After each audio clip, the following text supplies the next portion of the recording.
Merci d'être resté avec nous. Pilule, implant, stérilet au cuivre ou aux hormones, préservatifs, diaphragme.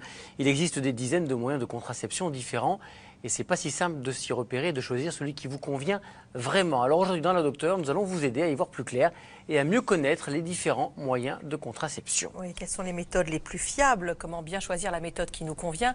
Quelles alternatives à la contraception hormonale? On va répondre à toutes vos questions avec nos experts après un petit rappel. On va vous rappeler quand même l'ovulation, comment ça se passe, les 28 jours. Donc un cycle, vous le savez, dure en moyenne 28 jours. Un peu d'anatomie avant de commencer, les ovaires, les trompes, l'utérus et le vagin. Donc au cours des 13 premiers jours, dans l'ovaire, il y a plusieurs ovocytes qui vont se développer, de l'œstrogène est produit, et puis au 14e jour, vous savez, l'ovocyte qui est le plus développé va être expulsé vers les trompes, là de la progestérone va être libérée en grande quantité. Donc voilà ici l'ovocyte qui descend et qui peut rencontrer ici éventuellement les spermatozoïdes remontés par le vagin et l'utérus dans les trompes. Alors les hormones sexuelles vont progressivement préparer la muqueuse ici à une éventuelle nidation, évidemment, s'il y avait fécondation. Oui, mais la plupart du temps, il n'y a pas de fécondation. L'ovaire arrête de produire les hormones et cette chute hormonale provoque donc la destruction d'une partie de la muqueuse utérine, d'où les règles. On va regarder la suite sur une deuxième animation, si elle veut bien s'ouvrir. Je vais y arriver. Voici. Le scénario n'est possible que si des hormones du cerveau orchestrent les différentes étapes. Elles agissent directement sur les ovaires en stimulant d'abord la croissance des ovocytes, puis au 14e jour en déclenchant l'ovulation. Et c'est sur la connaissance de cette physiologie de l'appareil génital féminin que les différentes méthodes de contraception ont été mises au point. Alors, il y a plusieurs mécanismes, évidemment. Allez-y. Les pilules, les patchs et les stérilets hormonales vont apporter à l'organisme la dose d'hormones sexuelles et provoquent la mise en veille donc des ovaires, empêchant par la même occasion toute ovulation. Et puis sinon, il y a d'autres moyens comme la ligature des trompes qui vont bloquer la rencontre évidemment de l'ovocyte ici et du spermatozoïde ici. C'est également le cas du stérilet au cuivre. Pour répondre à toutes vos questions, le docteur Nicolas Castin, qui est gynécologue obstétricien au centre hospitalier 4 villes, c'est à Saint-Cloud près de Paris. Bonjour. Bonjour. Bonjour. Et avec nous Jean-Baptiste Lusignan. Bonjour. Bonjour. Vous êtes responsable prévention au CRIPS, c'est le Centre régional d'information et de prévention du sida. Et vous animez des ateliers de prévention et de sensibilisation à la contraception en milieu scolaire depuis près de 10 ans maintenant. Émilie nous dit qu'elle ne souhaite pas prendre d'hormones, mais qu'elle a des règles abondantes. Quelle contraception me conseillez-vous? Je n'ai pas d'autres renseignements sur Émilie. On aimerait savoir déjà si elle souhaite une contraception définitive ou une contraception réversible. Ce sont deux sujets qui sont totalement différents. En admettant qu'elle souhaite une contraception réversible, je crois qu'il faut passer du temps avec elle pour savoir quelles sont exactement ses attentes.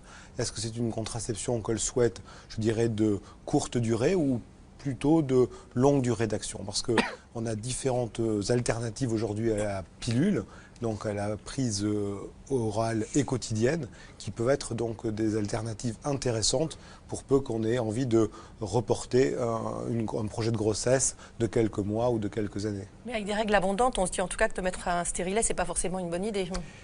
Il existe deux types de stérilets.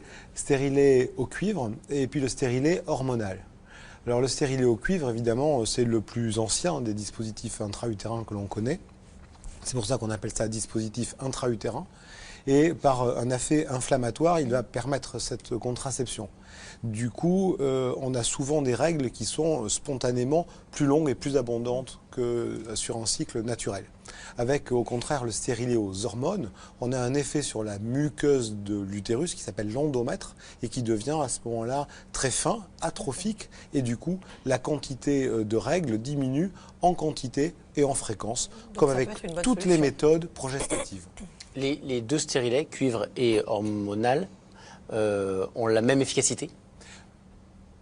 À peu près. Le stérilet hormonal est encore plus efficace parce qu'il agit finalement sur deux verrous. Le premier, c'est la muqueuse utérine et le second, c'est la glaire de l'utérus qui est un passage obligatoire pour que les spermatozoïdes deviennent fécondants. Et si la glaire devient opaque, les spermatozoïdes ne peuvent pas monter dans la cavité utérine, ce qui est déjà un moyen contraceptif. Et on est proche de 100%? On est très proche de 100%.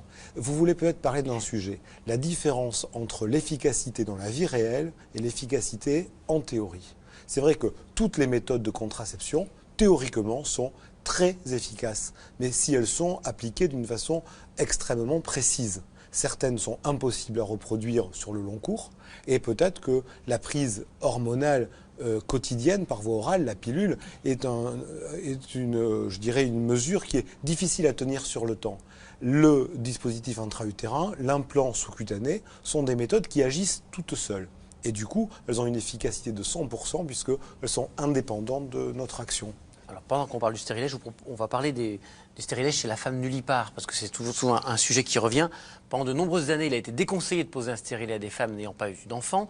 Aujourd'hui encore, certains gynécologues sont réticents et refusent de pratiquer ce geste. On a régulièrement des témoignages dans cette émission à ce sujet. Et pourtant, on sait maintenant que cette pratique ne présente pas de risque majeur. Explication de Nikita Matras, Maxime Soulard et Thierry Oden. Là, je crois qu'on s'est vu il y a 6 mois. Oui, c'est ça, exactement. Le stérilet, il a été posé en 2014, c'est il y a 2 ans et demi. Donc vous êtes toujours satisfaite de cette méthode de contraception? Oui, voilà, oui, très. Avant la pose de son stérilet, Brenda a pris la pilule pendant plus de 10 ans. Un mode de contraception qui était pourtant bien loin de lui convenir. Je l'oubliais trop souvent. J'oubliais, je la prenais une fois le soir, une fois le matin. J'oubliais 2 jours, j'en prenais 2. C'était pas sain pour mon corps. Je sentais en plus que, bon, après, du moment où on l'oublie, les règles ont tendance à se déclencher derrière. Bon, c'était un peu cafouillage total. Rappelez-moi donc la pause, ça s'était passé correctement ou c'était quand même un peu sensible? C'était un petit peu sensible, ça n'a rien à voir avec la prise d'une pilule qui peut être bien sûr anodine. Voilà. Mais après, derrière, il y a quand même une liberté et c'est vraiment plus confortable. Brenda a 28 ans et n'a jamais eu d'enfant. Contrairement aux idées reçues, le stérilet n'est pas réservé aux femmes ayant déjà accouché. La plupart des gynécologues, moi le premier, donc on était très réticents à poser des stérilets chez des jeunes femmes qui n'avaient pas eu d'enfants. On pensait que la présence d'un stérilet pouvait augmenter le risque d'infection génitale et donc compromettre ultérieurement la fertilité. Aujourd'hui, on sait que cette notion est fausse et que quand il y a un risque d'infection, c'est dû pas à la présence du stérilet, mais c'est dû à l'activité ou au comportement sexuel. Ne souhaitant plus de contraception hormonale, Brenda a opté pour un stérilet en cuivre. Voici un stérilet en T avec la branche horizontale qui se trouve au fond de la cavité. Vous voyez le cuivre, ici le cuivre sur la branche centrale, qui va diffuser pendant 5 ans et rendre l'atmosphère intra-utérine hostile à la migration des spermatozoïdes. Et donc voici un stérilet qui est en place. Et quand on va retirer le système d'insertion, ne va dépasser dans le vagin que 2 petits fils très fins. Voici des stérilets hormonaux. Vous voyez qu'au lieu de la branche centrale avec le cuivre, on a une branche centrale avec un réservoir d'hormones. Les inconvénients du stérilet, pour moi, il n'y en a qu'un seul. C'est le fait d'avoir peut-être des règles un peu plus abondantes. Voilà. Après, il faut juste prendre ses dispositions et puis ça vaut le coup par rapport à la liberté qu'on peut avoir après. Il est souhaitable de faire un contrôle au minimum 1 fois par an, voire éventuellement 2 fois par an. Et donc, on va garder le stérilet en général au moins 5 années. D'accord. Maintenant, je vous rappelle que s'il y avait le moindre problème, il ne faut pas hésiter à consulter, il faut revenir. Mais je dirais que quand la vie personnelle est stable, les problèmes sont vraiment relativement rares. Comme la pilule, le stérilet est un mode de contraception fiable. Lorsqu'il est correctement posé, le risque de grossesse est inférieur à 1%. Merci. Au revoir. Là, on passe à une jeune fille de 17 ans qui ne prend pas la pilule. Elle demande si elle peut avoir à 100% confiance dans le préservatif. On va dire qu'il n'y a pas de 100%.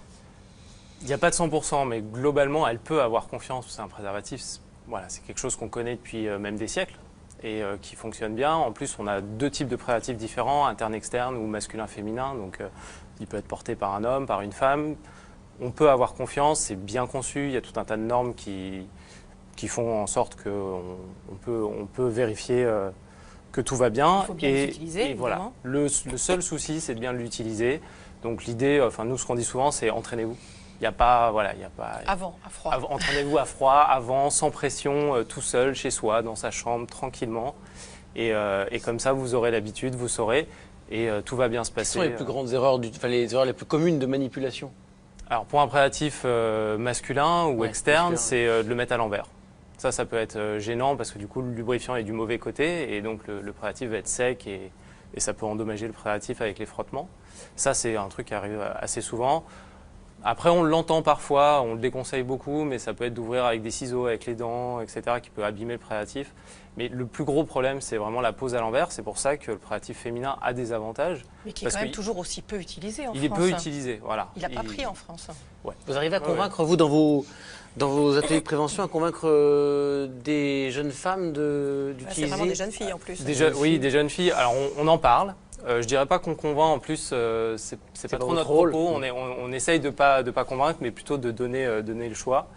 Et voilà, je suis obligé d'admettre qu'effectivement, il est peu utilisé et c'est pas la peine. C'est-à-dire qu'il est quand même un peu plus cher, il est moins connu. Donc si on n'est pas à l'aise avec, c'est pas la peine. Il y a d'autres solutions, il y a d'autres façons de faire. Il peut permettre de maîtriser en tout cas sa contraception et d'avoir la main dessus, quoi. C'est une bonne alternative.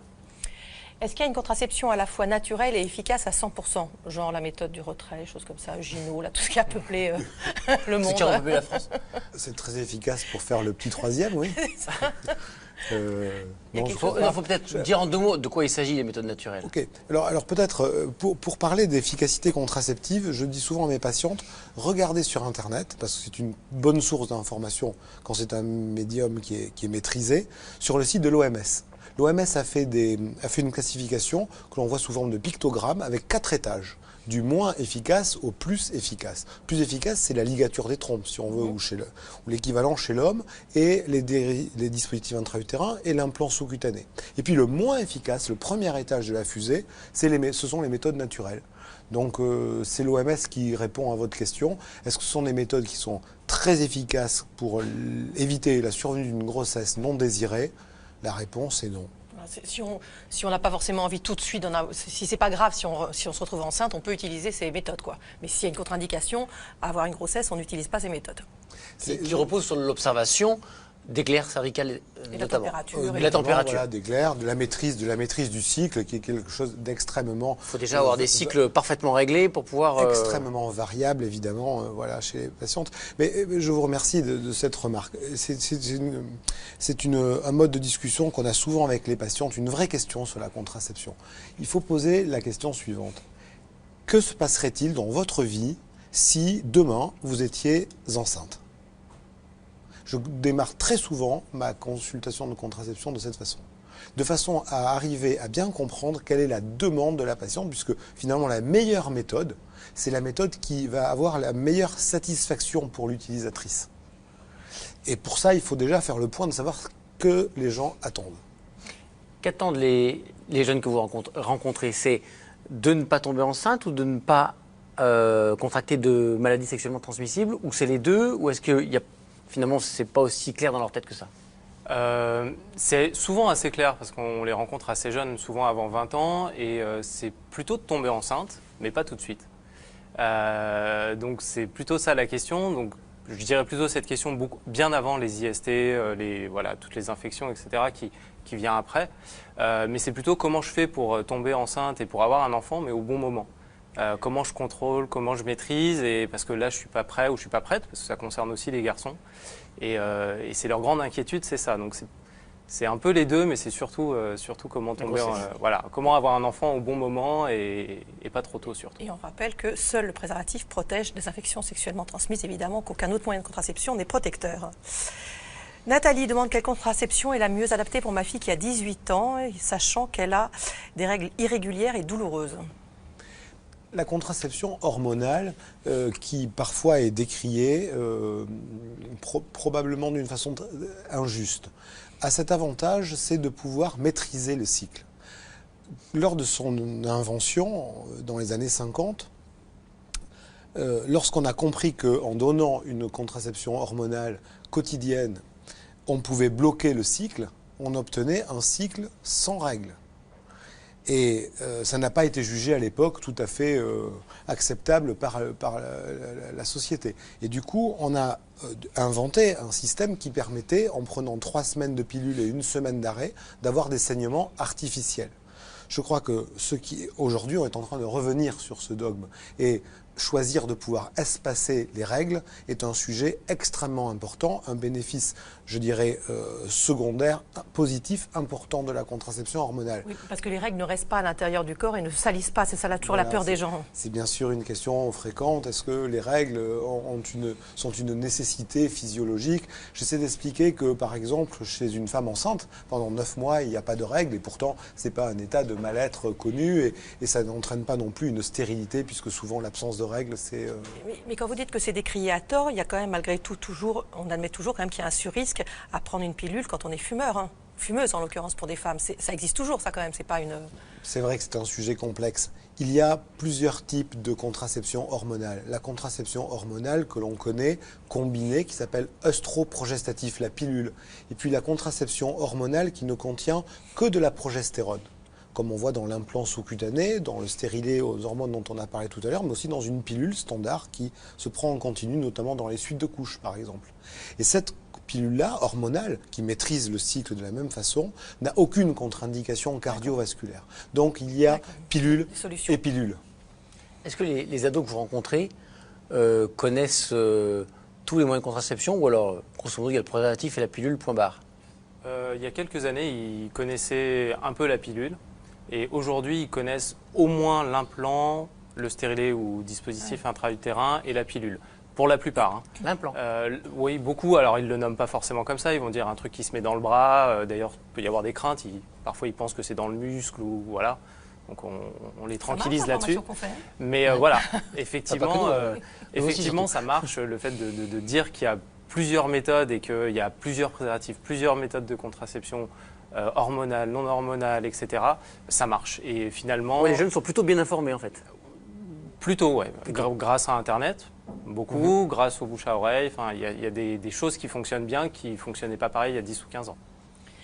Est-ce que ma sage-femme peut me prescrire tous les types de contraception ou seulement la pilule? Pendant de nombreuses années, il a été déconseillé de... Non, pardon. Non, ça on l'a déjà vu. Je recommence. Oui, recommence, on efface. Pour obtenir un moyen de contraception, les femmes s'adressent en grande majorité à leur médecin généraliste ou à leur gynécologue. Pourtant, depuis 2009, elles peuvent aussi se tourner vers les sages-femmes. Explication de Nikita Matras, Claire Debuzet et Eliane Lassibille. Comment ça se passe avec la pilule que je vous avais prescrite? Ça se passe bien, je ne l'ai pas oubliée pour le moment. La particularité de cette pilule, comme je vous l'ai redit, c'est un comprimé de tous les jours. Je vous remarque bien sans arrêt entre les plaquettes. Aurélie Michon-Braconnier est sage-femme.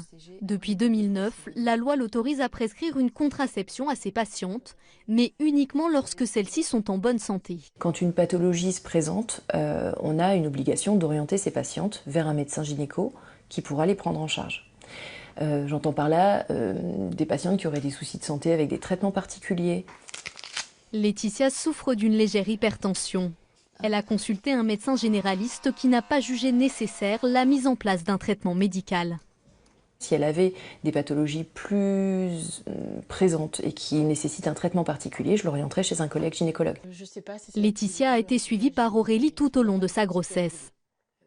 Depuis que j'ai été suivie par Aurélie pour le suivi de grossesse, je trouve qu'on a plus développé une relation de confiance. Je me sens plus à l'aise ici sur les sujets féminins au sens large. Ce sont aussi des questions pratiques qui ont motivé Laetitia dans sa décision. Le cabinet de gynécologie, il faut vraiment s'y prendre très à l'avance pour prendre rendez-vous. Les horaires de consultation sont plus réduites. Et c'est vrai qu'ici, je pense qu'à un délai d'1 mois, on a rendez-vous facilement. Pour la sage-femme, pas question de faire concurrence aux gynécologues, mais simplement de faciliter la prise en charge des patientes. On a de plus en plus de collègues sages-femmes qui sont installés en libéral, de plus en plus qui travaillent en gynécologie, et on a en parallèle de plus en plus de gynécologues qui partent à la retraite. Donc la population augmente, on a beaucoup de femmes qui ont besoin de se faire suivre, il y a de la place pour tout le monde. Depuis 2016, la loi autorise également les sages-femmes à pratiquer la vaccination et l'IVG médicamenteuse. Alors, les infirmières scolaires aussi aujourd'hui peuvent intervenir à la demande des jeunes filles. Exactement, notamment pour l'information. sur la contraception et globalement sur les questions d'hygiène sexuelle que découvrent ces jeunes patientes. Et puis sur la contraception qu'on a appelée contraception du lendemain ou contraception d'urgence qui, comme son nom ne l'indique pas, doit être prise le plus tôt possible après l'échec contraceptif, notamment dans les 72 heures, peut-être même 4 ou 5 jours avec les nouvelles méthodes, puisqu'il y a deux méthodes différentes. En sachant que là, l'efficacité n'est pas du tout 100%. À loin de là. Voilà. J'ai 20 ans, je me suis fait poser un implant contraceptif qui, au bout de 6 mois, a provoqué des règles douloureuses très fréquentes. Que faire? On peut l'enlever. Alors après, je sais que normalement, c'est posé pour 3 ans et puis c'est prévu comme un moyen de contraception longue durée, mais la première chose, c'est de retourner voir le médecin qui a prescrit et posé cet implant. Et puis voilà, il y a toujours une possibilité de l'enlever, de prévoir une autre méthode contraceptive, dosée autrement hormonalement. Et puis parfois de tester aussi, ça peut être 6 mois, on est un peu dans la fenêtre du temps d'adaptation du corps. Donc ça peut être prolongé de quelques mois laissés. Voilà, ça dépend de la douleur, l'idée c'est vraiment de pouvoir en discuter. Mais bon, le principe c'est qu'une contraception, ça doit simplifier la vie. Ça ne doit pas devenir une douleur récurrente. En sachant que quand il est enlevé, il n'y a pas d'effet retard, c'est-à-dire que la contraception s'arrête au moment où on l'enlève. Exactement, c'est réversible immédiatement. Et d'ailleurs, toutes ces méthodes de contraception de longue durée d'action réversibles ont l'avantage d'être hyper efficaces puisqu'elles agissent toutes seules, et en même temps l'inconvénient de parfois inquiéter les patients, notamment les plus jeunes, parce qu'elles se disent une méthode qui va durer longtemps, parfois sans règles, est-ce que je ne vais pas devenir stérile? Elles ont du mal à se projeter dans l'idée que lorsqu'on va retirer le dispositif intra-utérin ou sous-cutané, la fertilité va revenir immédiatement, c'est-à-dire dans le mois qui suit. C'est une question fréquente. C'était une époque où certains de vos collègues pensaient qu'il fallait de temps en temps laisser respirer l'organisme, et une fois par an, on arrêtait la pilule pendant 1 mois et il y avait une grossesse qui arrivait. Parce que ça marche très bien l'organisme. Ouais, c'est exactement ça. Et est-ce que du coup, il y a un risque autour de l'âge de la ménopause? Est-ce que finalement, il y a des grossesses qui surviennent parce qu'on pense qu'on est ménopausé, or on ne l'est pas encore? Et est-ce que là, il y a une attention particulière à avoir? Tous les ans, on a, je dirais, après l'âge de 48 ans, par exemple, quelques dizaines, pas beaucoup, 2, 3 dizaines de femmes en France qui voient survenir une grossesse. Bon. C'est vrai que jusqu'à ce que la ménopause soit clairement installée, les patientes nous disent j'ai besoin, j'ai envie, je serais plus rassurée si j'avais une méthode de contraception fiable. On veut pas, le risque est très faible, madame. Elles veulent une méthode fiable. Alors là, c'est vrai que c'est souvent là l'intérêt du recours à la contraception définitive. Cette contraception qui a fait polémique en France au mois de novembre, polémique là aussi probablement très injuste, qui est donc une contraception très encadrée par la loi, par décret. Le dispositif est sûr, c'est ça? Le dispositif est sûr, ou les méthodes de stérilisation tubaire à visée contraceptive en général. Par exemple, vous avez montré tout à l'heure la ligature de trompe chirurgicale, qui est plus lourde dans sa mise en œuvre. Mais donc ces méthodes de contraception, elles sont irréversibles, mais elles sont très intéressantes, notamment parce qu'elles sont dépourvues d'hormones. Donc du coup, c'est une méthode qui peut, sur cette tranche d'âge, être une bonne réponse, par exemple. On avait une question d'une jeune fille qui demandait comment se renseigner ou savoir quelles sont les différentes pilules qui existent, différentes façons de les prendre, etc. Tout ça, le CRIPS, on a tout à fait ce genre d'informations. Alors oui, vous avez ces informations. Il y a des sites de référence sur Internet. Je pense que c'est le premier endroit où on peut aller. Il y a notamment un site qui est très bien fait qui s'appelle choisirsacontraception.fr, qui est vraiment extrêmement bien documenté. Nous, on a aussi contribué à ça via un autre site internet qui géolocalise, qui s'appelle l'IPAS Contraception. Donc on a plusieurs ressources. Vous en avez d'autres en ligne, mais je préfère pas en citer beaucoup pour voilà. Il y a aussi tous les centres de planning familial. Et après, voilà, en direct, on a effectivement les centres de planification ou planning familial. La famille diminue un peu, mais la famille, il faut penser que voilà, notamment les mères souvent ont un certain nombre d'informations. Si on est à l'aise, on peut. Et puis en milieu scolaire, on en a parlé tout à l'heure, l'infirmière scolaire. Parce que bon, à 99%, ce sont des femmes, mais il y a quelques infirmières scolaires aussi. Mais voilà, hommes ou femmes, ils ont tout à fait l'information et c'est souvent aussi une bonne ressource pour aller poser ces questions-là. J'ai un syndrome des ovaires polykystiques. Certaines pilules contraceptives me sont-elles déconseillées? Demande Rose. Syndrome des ovaires polykystiques, c'est le fait que l'ovulation ne se fait pas d'une façon régulière, elle est même retardée en quelque sorte, et c'est très fréquent chez les jeunes femmes, que ça inquiète beaucoup. Elles ont des règles qui surviennent tous les 32, 40, 60, 90 jours. C'est un obstacle pour la fertilité immédiatement, donc ça mérite une consultation chez un gynécologue. Pour la contraception, c'est un abord un peu particulier. Ce qu'on conseille, c'est de bloquer le cycle, et notamment avec une contraception hormonale. Voilà encore un des atouts majeurs de la contraception hormonale dont on parlait tout à l'heure. Laetitia a 31 ans, elle est non fumeuse, très sportive, elle vient d'avoir son premier enfant, elle l'allaite. Quand reprendre un contraceptif et lequel ? C'est une question qui est très importante. En décembre 2015, donc c'est relativement récent on va dire, le Collège national de gynécologie obstétrique française a changé ses recommandations et a donc ouvert la possibilité de débuter une contraception hormonale progestative par voie orale, mais aussi par implant sous-cutané et par dispositif intra-utérin immédiatement après l'accouchement. Ça veut dire que je crois que c'est très important que les femmes enceintes parlent de leur contraception au cours de la grossesse pour se projeter sur la période du postpartum, après la naissance, et que lors de leur séjour en maternité, elles puissent avoir la possibilité, pour celles qui le souhaitent, de débuter une contraception, par exemple avec un implant ou par voie orale, dès le séjour en maternité. Et sans contre-indication avec l'allaitement, donc. Bien sûr. Merci beaucoup à tous les deux d'être venus. Demain, on répondra à vos questions sur les douleurs au niveau des hanches. Vendredi, on verra quelle nutrition est à privilégier quand on a un cancer, et notamment une chimiothérapie pour éviter une dénutrition et pour lutter contre les effets secondaires. Cette émission étant enregistrée demain matin, on attend vos questions dès à présent. Et on vous dit donc à demain. Bon après-midi à tous. Au revoir.